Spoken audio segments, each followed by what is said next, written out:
Once you learn this one and you serve it to customer or you serve it to your wife or husband on Sunday morning, they'll be like, wow, that's amazing, and then they'll think you're some kind of genius. In this video, we'll show you how to pour a complex latte art design, the Swan. We'll go through the pouring technique and tips to improve your Swan latte art pattern. For that, we team up with our friend David Stefanic, known as Barista, who spent a decade learning and also teaching latte art while finding Swan Wednesday Club on Instagram. This video is a follow-up to our popular series that helped thousands of people learn and improve their latte art skills here on YouTube.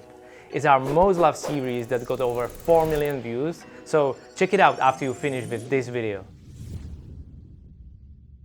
This video is sponsored by Victoria Arduino. Swan is my favorite pattern. There are so many ways of pouring it, but I will show you how I pour my Swan. We need some essentials. Ideally, you get two pitchers, smaller one for steaming and a bigger one for pouring. A bigger pitcher gives you better control over the pour, so that's the basic knowledge you need to know. Second one is cup. You need a cup with a flat bottom and a wide surface, so it gives you enough space to create a pattern. Most important for me is to have fresh, full-fat cow's milk. That's the milk I use, that's the milk I drink. It helps me create the silky smooth milk that is really important to create a pattern. You can use plant-based milk or whatever milk you prefer, but this is the one I'm gonna show you with, and correctly extracted espresso.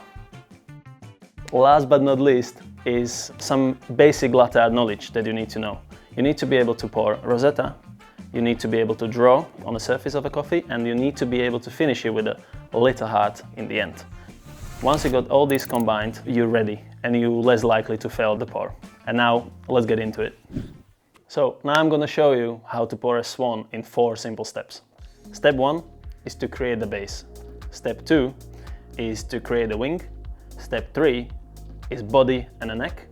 And step 4 is the head with a nice beak.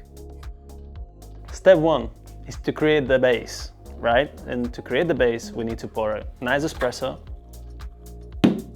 and to steam nice silky smooth milk. By combining them, we create a canvas. We want to fill the cup to 1/3, max to 1/2. Step 2, we want to create a wing. To create the wing, we start like we want to pour a rosetta, but we don't follow through. We start pouring, we just move our hand, move it forward, move it back, and then we stay there. We don't go down, we don't follow. That's for the next step.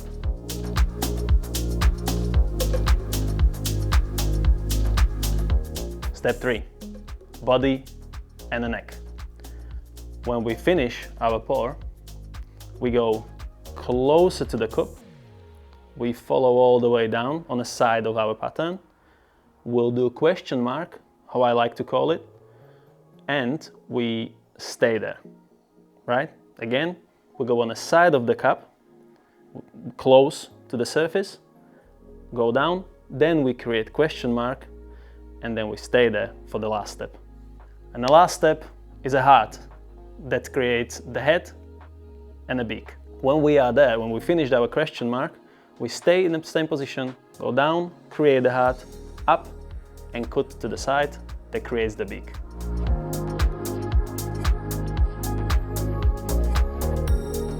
That's how you pour a Swan. It's not easy, it's complex, but for me, this is the best way to pour a Swan.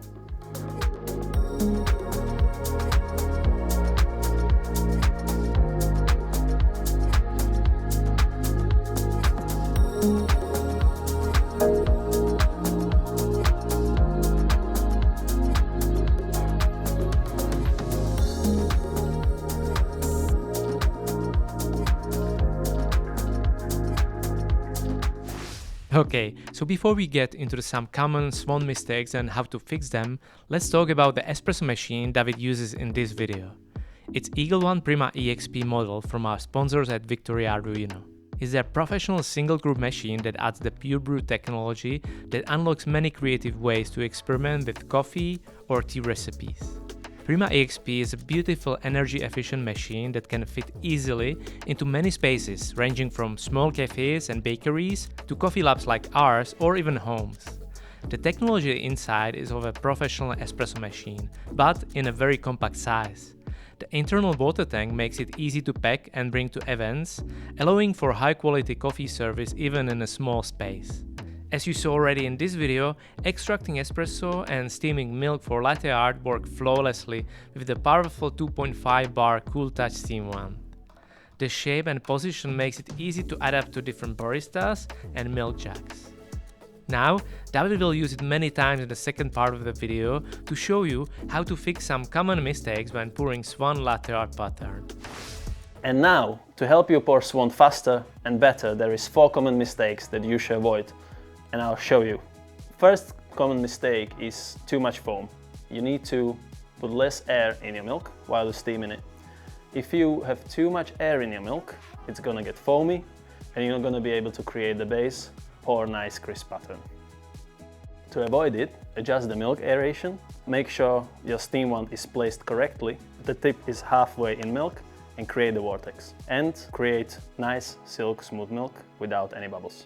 The surface of the milk is nice and shiny, you don't see any bubbles, and the texture is nice and smooth. You can swirl it and you can see it all combines together and it's all moving together. So that's how you see your milk is correct. Second common mistake, the neck is not nice and clear. Sometimes when you go too fast, your neck can be really thin or totally sunk. To avoid this mistake, you need to slow down. Go closer to the surface and slow down. That creates nice, not too thick, not too thin line of foam that creates a nice pattern of the body and the neck. I'll tell people it's like drawing on a paper. If you draw a line, it's better when you draw it nice and slow on a paper as well. It's same here. You go nice and slow and it gives you more time to adjust. Like even if you go out the line, if you go fast, there is no time. But if you go slow, you have enough time to adjust the pour. The third mistake is uneven wings. So what you need to do, you need to have your hands positioning right. You only move from your elbow. So you don't move with your whole arm and you don't have your arms here because it's hard to control the pour. You have it here. You have your cup, the handle aiming towards your chest, and you move from your elbow. And only move you do with this hand is this. This one follows. So you go and start with the base and you move it, and that's how we create nice straight wing. Mistake number 4. If you can't finish the head, if you run out of milk or whatever the reason is, you can still fix it.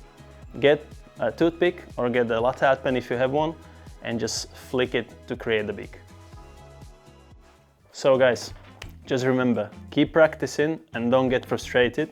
And if it gets too much, just go touch some grass and try again. Okay, if you enjoyed this video, check out our latte art series where 2 videos can be very exciting to watch right now. 5 barista hacks for better latte art and also how to steam milk for latte art. Thanks for watching, bye bye.